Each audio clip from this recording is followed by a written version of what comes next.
The judge's gavel fell like a gunshot, and in that single crack I felt every sleepless night, every skipped meal, every tear I'd wiped from 4 little faces collapse into this one moment.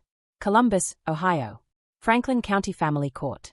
November 19, 2025. I'm Eleanor Rose Dawson, 70 years old, arthritis in both hips, hands trembling around a thick manila envelope that has lived under my mattress since 2011.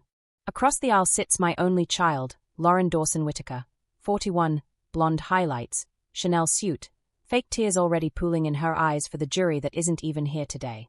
Next to her, her attorney, Gregory Whitaker, yes, the same man she left her children for, looking like he owns the courthouse. And in the front row, my 4 grandchildren who raised themselves under my roof. Carter, 22, Brooklyn, 20, Hudson, 18, and the youngest, Everly, 16, all staring straight ahead like soldiers waiting for orders. Judge Amelia Torres adjusts her glasses. Mrs. Dawson, your daughter and her husband are seeking immediate full custody of all 4 minor and adult children, claiming you committed parental kidnapping and alienation for the last 14 years. How do you plead? I stand. My voice doesn't shake anymore. Your Honor, I didn't kidnap anyone. I became a mother to 4 children whose own mother traded them for a country club membership and a diamond tennis bracelet. Lauren gasps dramatically. I was sick. Severe postpartum depression.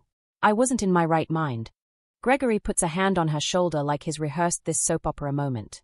Judge Torres raises an eyebrow at me. Mrs. Dawson, you mentioned evidence. I lift the envelope so the whole room can see. Everything that really happened is inside this.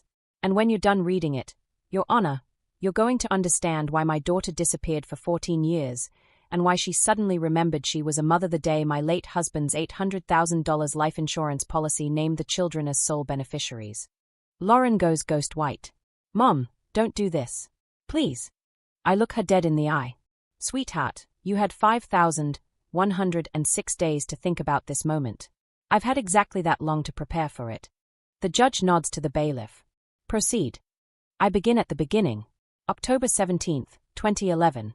I was 60, widowed 6 months, living on Social Security and grief in my little ranch house on the east side of Columbus. The doorbell rang at 11:07 a.m. I opened it and there stood Lauren, 27, Louis Vuitton duffel bag, for children trailing behind her like ducklings who'd been dragged through a war zone. Carter was 8, Brooklyn 6, Hudson 4, Everly barely 2. Their clothes were 2 sizes too small. Their shoes had holes. Everly's diaper hadn't been changed in so long it leaked down her leg. Lauren shoved a Walmart bag of random clothes at me. Mom, Gregory doesn't want kids from my previous life. I need you to keep them for a few months. I'll send money. I promise. I still remember the exact smell. Sour milk, cigarette smoke, despair. I knelt down. Babies, are you hungry? 4 little heads nodded in perfect unison. Lauren kissed each of them on the top of the head, quick, like checking items off a list, then ran to Gregory's waiting Porsche. Carter chased the car halfway down the street screaming "Mommy," until his voice cracked and he fell to his knees in the grass. That was the last time any of them saw their mother for 14 years. That night Everly cried herself to sleep asking for Mama. Brooklyn stopped talking for 8 months. Hudson started pulling his hair out in clumps. Carter, 8 years old, became the man of the house, packing lunches, checking locks, sleeping across the doorway so no one could take his siblings. I sold everything that wasn't nailed down. My husband's classic Mustang. Our wedding china. The cabin in Hocking Hills. I cleaned offices at night, tutored on weekends, took in laundry. I became mom on every school form because the real one had vanished. Years passed. Birthdays without cards. Christmases without calls. Lauren blocked me on everything. Changed her number. Moved 4 times. The kids healed the only way abandoned children can, by clinging to the one adult who never left. Carter graduated valedictorian. Brooklyn got a poetry scholarship to NYU. Hudson started a car detailing business at 16. Everly discovered she could sing like an angel. Then, 3 months ago, my husband's old life insurance company finally located the kids. Turns out he'd taken out an $800,000 policy in 2009 and never changed the beneficiaries after Lauren left. $200,000 per child, payable immediately upon proof of guardianship. 2 weeks later Lauren showed up on my porch in a Tesla, Gregory beside her, holding court papers. Hi Mom, we're ready to be a family again. That's when I hired the private investigator. Back in court. I open the envelope. Item 1. Photographs I took the day they arrived. Carter's black eye, Lauren said he fell. Brooklyn's scalp bald in patches from stress. Everly's diaper rash so raw she screamed when the air touched it. Lauren is sobbing into a silk handkerchief. Item 2. The letters. I had the bailiff read them aloud. Letter 1, November 2011. Mom, Gregory says the kids cramp our lifestyle. He bought us a house in Dublin with a pool. Please keep them until I can figure something out. Letter 3, February 2012. We got married in Cabo. It was beautiful. Don't wait up for me. Letter 6, September 2012. The one that broke me. Mom, stop calling. Gregory ripped up the child support check I tried to send. He says if I want this marriage I have to choose. I choose him. Tell the kids mommy died or something. The courtroom is dead silent. Then I pull out the marriage certificate. Lauren Elizabeth Dawson married Gregory Allen Whitaker on February 14, 2012, 4 months after abandoning her children. I pull out the birth announcement they posted on Facebook in 2014. Welcome to the world, Grayson Whitaker. Our perfect prince. Grayson, the half-brother my grandchildren never met. And finally, the DNA test.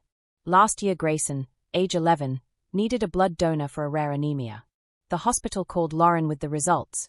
Gregory is not the biological father. Grayson's real father? Lauren's high school boyfriend. The same man who fathered Carter, Brooklyn, Hudson, and Everly. Meaning Lauren knew exactly how to raise a child when the new husband thought it was his. She just chose not to raise the first 4. Lauren screams, "You had no right to test my son." Judge Torres bangs the gavel so hard her water glass jumps. "Mrs. Whitaker, you forfeited every right the day you walked away." I call the kids to the stand one by one. Carter, 22, voice like steel.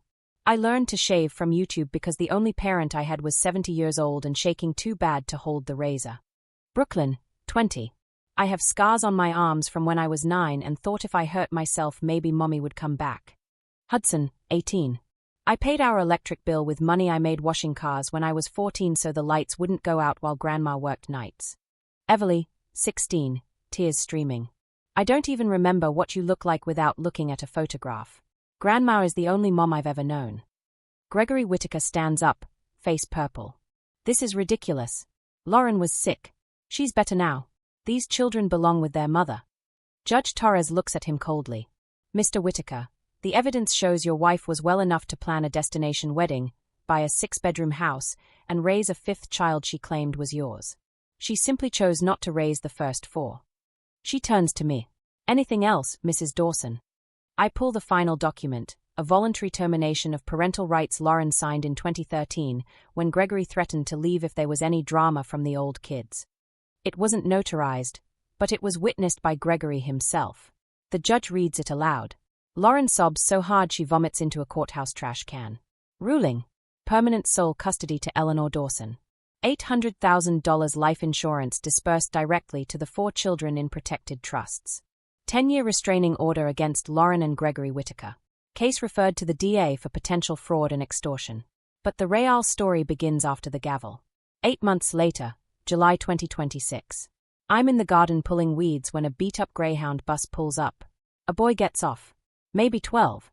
Backpack, black eye, split lip. He walks straight to me like he's done it 1,000 times in his dreams. Grandma Eleanor. I drop the trowel. He looks exactly like Carter did at that age.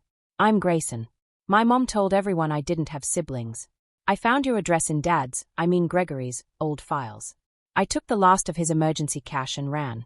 Please don't send me back. I pull him into my arms and feel 14 years of heartbreak crack open and heal at the same time. That night 5 children sit around my kitchen table for the first time in history. Carter, Brooklyn, Hudson, Everly Oy and their little brother they never knew existed. Grayson eats 4 helpings of spaghetti and falls asleep on the couch with Everly's old stuffed giraffe. Lauren shows up 3 days later. No Tesla. No designer bag. Just a woman in Walmart jeans and exhaustion. She stands on my porch in the pouring rain. Gregory left me. Took the house, the cars, Grayson's college fund. He said I was damaged goods. I have nowhere to go. For the first time in 14 years I see my little girl again, the one I used to push on the swing set. I step aside. You can sleep in the basement tonight. Tomorrow you start therapy. You get a job. You stay sober. You earn the right to sit at that table. And if any of those 5 children ever say they don't want you here, you leave without a word. Those are the rules. She nods, crying too hard to speak. 2 years later, 2028. Lauren has been clean for 730 days. She works the breakfast shift at Waffle House and night classes for her nursing degree. She has supervised visits with Grayson every Sunday. The older 4 still call her Lauren. Everly sometimes calls Herm. It's progress. Carter got married last month.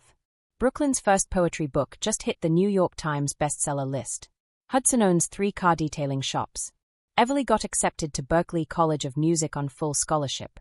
Grayson, now 14, made honor roll and starts high school football next week. At Carter's wedding reception, Lauren stands at the edge of the dance floor watching her 5 children laugh together.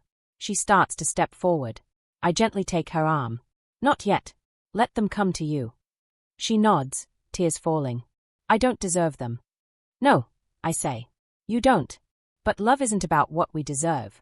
It's about what we're willing to fight for when we finally wake up. Later that night, Everly finds Lauren sitting alone on the porch. She hands her a slice of wedding cake. You can sit with us, if you want. Lauren takes the plate with shaking hands. For the first time in 14 years, all 6 of them, mother and 5 children, sit at the same table. No speeches. No apologies yet. Just cake and quiet. Sometimes justice isn't revenge. Sometimes justice is a scared 12-year-old boy brave enough to take a bus across state lines to find the family his mother erased. Sometimes justice is 5 abandoned children who grew up anyway, kind, brilliant, unbreakable. And sometimes justice is a 72-year-old woman with bad hips who gets to watch all 6 of her babies laugh under one roof again. I kept the manila envelope. But now it holds something new. A photograph from Carter's wedding. All 5 kids and Lauren, arms around each other, smiling like the years of pain were just a long, bad dream we finally woke up from. On the back, in Everly's handwriting. Family isn't always who gives you life. Sometimes it's who shows up when everyone else walks away. And that, my friends, is the only truth that ever mattered.